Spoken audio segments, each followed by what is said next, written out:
جاي من مصر، انت لسه جاي من مصر، زرت مصر في الفتره الاخيره.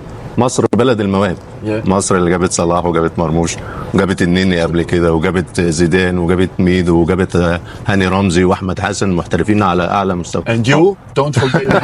ولكن لا تنسى نفسك ايضا.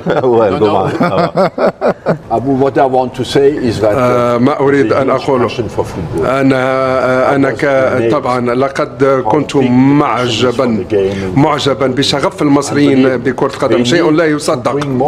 إذا مصر ولادة مثل ما يقال، وبإمكانها أن تنتج الكثير من المهارات الشابة. تحتاجون إلى الكشافة الذين يكتشفون هؤلاء اللاعبين. كرة القدم محبوبة جدا في مصر، وطبعا نحن كمشروع ضمن الفيفا هو تأسيس أكاديميات لصقل مهارات اللاعبين واللاعبات في السن الثاني ال12. طبعا أنا متابع لهذا الموضوع، وكنت مع السيد هاني أبو ريدة طبعا في عملية دخول الفيفا بشكل أو بآخر في كرة القدم المصرية.